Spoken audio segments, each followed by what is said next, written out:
मोइन मिल्लत वद्दीन अताए रसूल हिंदुल वली गरीब नवाज हज़रत ख्वाजा मोइनुद्दीन चिश्ती रहमतुल्लाह ताला अलैह। ख्वाजा साहब रहमतुल्लाह अलैह ने बड़ी भरपूर ज़िंदगी गुजारी। आपकी कुछ तालीमात अर्ज़ करना चाह रहा हूँ। ख्वाजा साहब रहमतुल्लाह अलैह ने बड़े सख्त रियाज़तें की, मुजाहिदे किए, दिन भर तबलीग दीन का फरीज़ा सर अंजाम देते। ख्वाजा साहब रहमतुल्लाह ताला अलैह के खुलफा फरमाते हैं कि ख्वाजा साहब रोज़ाना इतना लंगर पकवाते थे, इतना वसी लंगर होता था कि जितने मर्ज़ी लोग शाम तक आते थे लेकिन वो ख़त्म नहीं हुआ करता था। लेकिन अपना हाल ये था कि रात की पकी हुई एक रोटी लेते थे, उसको पानी में भिगो लेते थे। कुछ घंटे जब वो भिगोई रहती थी, नरम हो जाती थी, फिर उसको तनावुल फरमाया करते थे। और फरमाते हैं कि जो काम करते हमने ख्वाजा साहब को सबसे कम देखा है वो है खाना खाते और सोते। ये दो काम करते हमने उन्हें बड़ा कम देखा, और ज़्यादातर उनका वक्त इबादत में, रियाज़त में, तिलावत में गुज़रा करता था। 50 साल का अरसा उन्होंने इस तरह गुजारा है कि इशा के बाद थोड़ी देर के लिए, चंद घंटों के लिए घर तशरीफ़ ले जाते थे, फिर वापस लौटते थे और फजर तक मस्जिद में इबादत किया करते थे। कई दफ़ा हज़रत ख्वाजा अजमेर अलैहि रहमा पर वो वक्त भी गुज़रा है कि एक एक दिन में 2-2 कुरान पाक ख़त्म फरमाया करते हैं। एक दिन में 2 कुरान पाक, एक कुरान पाक सुबह में ख़त्म हुआ, एक कुरान पाक रात में ख़त्म कर दिया। ख्वाजा साहब अलैहि रहमा इस दर्द के साथ तिलावत फरमाते थे कि लोग कहते हैं कि वो तो बेदार रहते ही थे, तिलावत सुनने वाले भी आंखें खोल लिया करते थे। ख्वाजा साहब रहमतुल्लाह ताला लेकिन नवाफल की कसरत का कोई अंदाज़ा ही न था। ख्वाजा साहब की रियाज़तें, मुजाहदे, इबादतें, ये सारी चीज़ें अपनी जगह मुसल्लमा थी।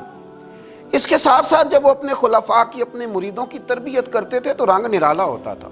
ख्वाजा कुतुबुद्दीन बख्तियार काकी रहमतुल्लाह अलैह फरमाते हैं, जब मेरे शेख, मेरे मुर्शद, मेरे मलजा, मेरे आका हज़रत गरीब नवाज रहमतुल्लाह ताला अलैह मुझे दिल्ली भेजने लगे तो मैंने अर्ज़ की कि हुजूर कुछ नसीहतें ही फरमा दें।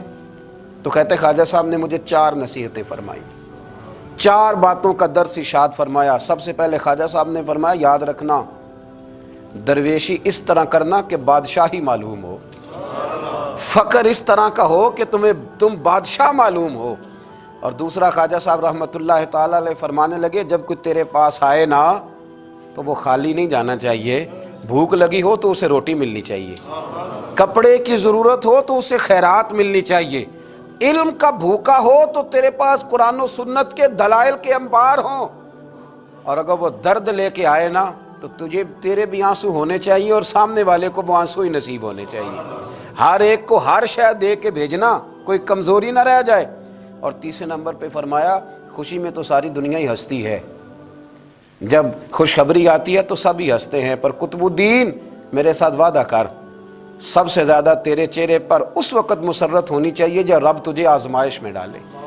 सबसे ज़्यादा तेरे चेहरे पर उस वक़्त मुस्कुराहट होनी चाहिए जब अल्लाह करीम तुझे कोई आजमाइश दे।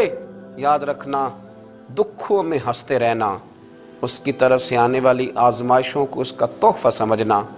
कुतुबुद्दीन ये तेरा रंग जब बनेगा तो फिर मैं समझूंगा मैंने तरबियत की। और चौथे नंबर पर फरमाया, याद रखना दुश्मनियाँ ना पालना, बल्कि दुश्मनी के जवाब में भी दोस्ती पालना, इसलिए कि जो दुश्मनियाँ पालते हैं वहाँ बुग़्ज़ पैदा होता है, और जो दोस्तियाँ पालते हैं उनके दिलों में अल्लाह मोहब्बत की खुशबुएँ फैला दिया करता है।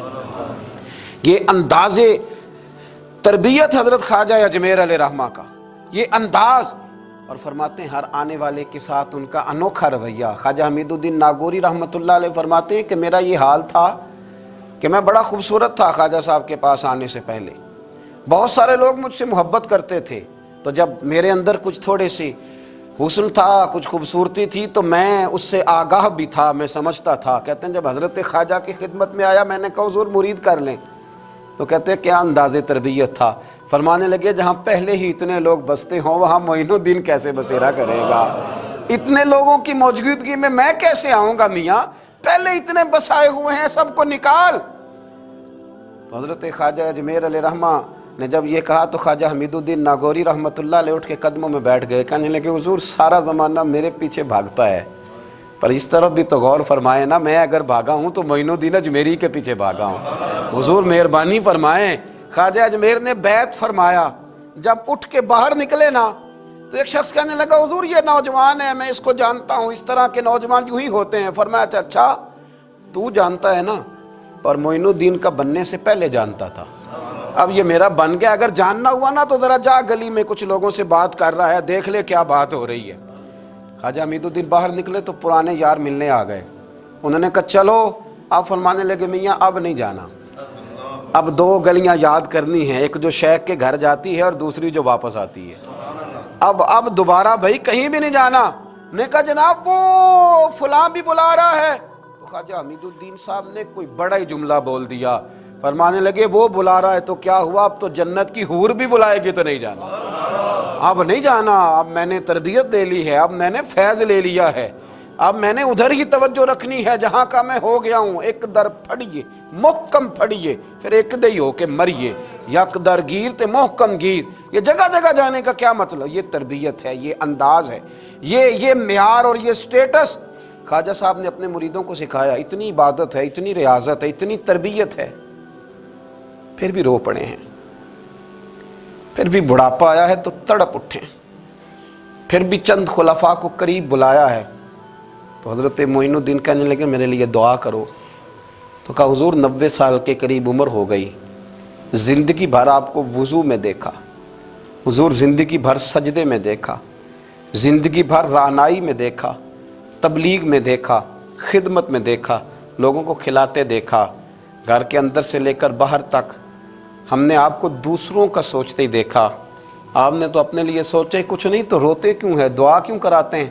فرمانے لگے یار زندگی پوری عمل کیے ہیں، لیکن میرے لیے دعا کرنا، کہیں ایسا نہ ہو کہ اعمال کی گٹھڑی لے کر جب رب کی بارگاہ میں جاؤں تو مالک کہے کہ عمل تو بڑے ہیں پر میرے لائق کوئی بھی نہیں، بڑے عمل ہیں پر میرے لائق کوئی ہے تو بتا یار، یہ جتنی گٹھڑی ہے نا اعمال کی، تمہیں بڑے بڑے حسین نظر آتے ہیں، پر ان میں سے کوئی مالک کے لائق بن جائے، میری کوئی قبولیت ہو جائے، میری قبولیت میں نیواں تے میرا مرشد اچا تے میں اچیاں دے سنگ لائی، تے صدقے جاواں انہاں اچیاں تو جنہاں نیویں نال نبھائی۔ حضرت خواجہ اجمیر علیہ رحمٰن نے تربیت کی، لوگوں کے مزاج سوارے، لوگوں کے دل سوارے، اور خواجہ صاحب نے تربیت کی اور تربیت کے مراکز بھی قائم فرمائے۔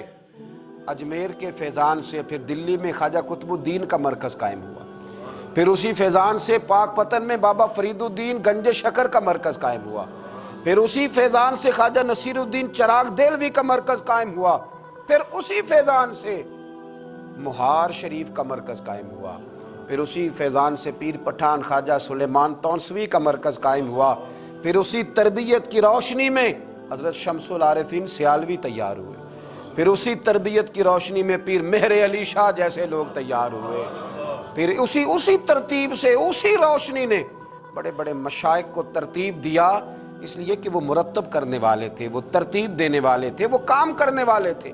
بنگلے، کوٹھیاں، جائیدادیں، مکان اور گاڑیوں کے ساتھ لوگوں کے سامنے نمودار نہیں ہوئے، وہ ہوئے تو اپنے تربیت یافتہ خلفاء کے ساتھ نمودار ہوئے، انہوں نے تربیت کی، مراکز بنائے۔ دعا کریں اللہ تعالی ہمیں تعلیمات پر عمل کی توفیق عطا فرمائے، نقش قدم چلنے کی توفیق عطا فرمائے۔ آخر دعوانا ان الحمدللہ۔